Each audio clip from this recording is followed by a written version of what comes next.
آپ صلی اللہ علیہ وسلم نے ارشاد فرمایا کہ میرے صحابہ جو ہیں یہ میری امت کے لیے امان کا درجہ ہے ان کا.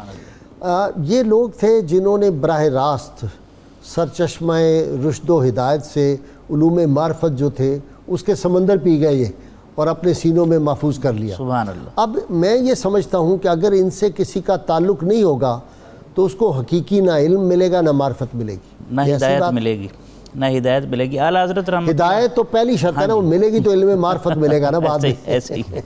میں عرض کرتا ہوں دو باتیں اس حوالے سے میں عرض کرتا ہوں. اعلیٰ حضرت عظیم البرکت کا ایک بڑا خوبصورت قول ہے, مطلع القمرین میں فرماتے ہیں کہ ہر محب کی یہ تمنا ہوتی ہے اور خواہش ہوتی ہے اور وہ کسی صورت یہ پسند نہیں کرتا کہ اس کے محبوب کے گرد ایسے لوگوں کا گروہ ہو واہ واہ جو اس محبوب کو ایذا پہنچانا چاہتا ہو اور ان کے دل میں بارگاہ کے آداب نہ جانتے ہو جو, اور ان کسی کے دل میں نفاق پایا جائے.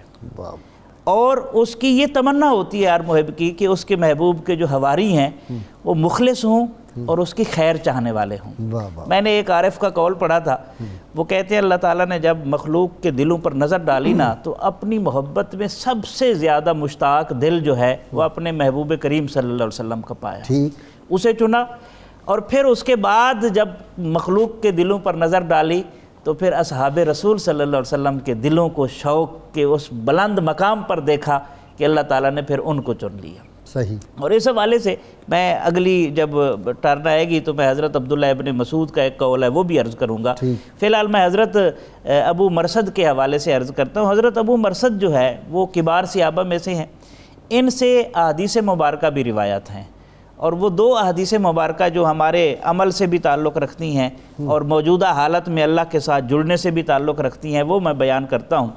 ایک تو حدیث پاک ہے لا تجلسوا علی القبور ولا تصلوا علیہا, یہ روایت آپ سے مروی ہے کہ قبروں کے اوپر نہ بیٹھو اور ان کو سامنے رکھ کر ٹیک بھی نہ لگا اور نماز نہ پڑھو ان کے اوپر, یعنی سجدے کے سے منع کیا گیا.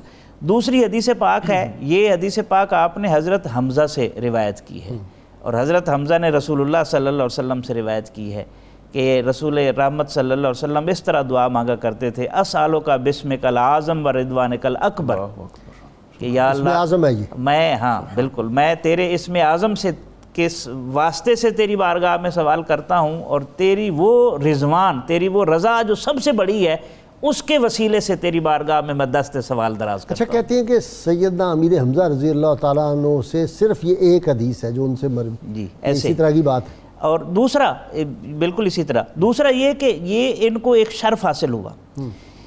اس شرف کی دو جہتیں ہیں. ایک تو یہ کہ وہ جھنڈا جو رسول اللہ صلی اللہ علیہ وسلم نے بلند کیا تھا, ایک روایت کے مطابق ایک سریے پر بھیجا تھا, تو اس جھنڈے کے علم بردار جو ہے وہ حضرت ابو مرثد غنوی رضی اللہ عنہ تھے. اور دوسرا ان کو یہ شرف ہے اس کے ساتھ, دوسری جہت یہ ہے کہ جب حضرت حاتم بن ابی بلتع نے اپنے بچوں کی حفاظت کے لیے, انہیں پتہ تھا جو اللہ کے محبوب پر وحی اتری ہے فتح ہونی ہے, تو بچوں کی حفاظت کے لیے انہوں نے ایک عورت کو پیغام بھیجا تھا. تو اس عورت کو پکڑنے کے لیے, گرفتار کرنے کے لیے حضرت علی کے ساتھ جو شخصیت بھیجی گئی تھی ان میں حضرت ابو مرثد غنوی بھی تھے.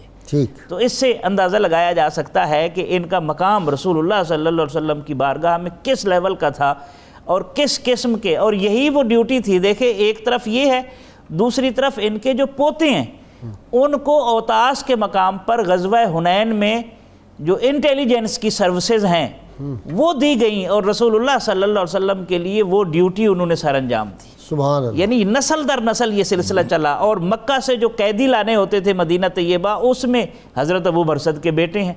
نہیں, وہ جو چھڑا کے لانے ہوتے تھے, یہ بھی ذہن میں, یہ نہیں کہ قیدی لانے تھے. ابھی اسلامی حکومت قائم ہوئی, ایسے ہی ہے, جو مسلمان وہاں پہ قید ہوتے تھے یہ کمانڈو تھے, کمانڈو ایکشن میں ماہر, بالکل ایسے, اور طاقتور تھے. حضرت مرثد کہتے ہیں قوی الجثہ تھے اور طاقتور تھے, ان کے سامنے کسی کا ٹھہرنا ممکن نہیں ہوتا.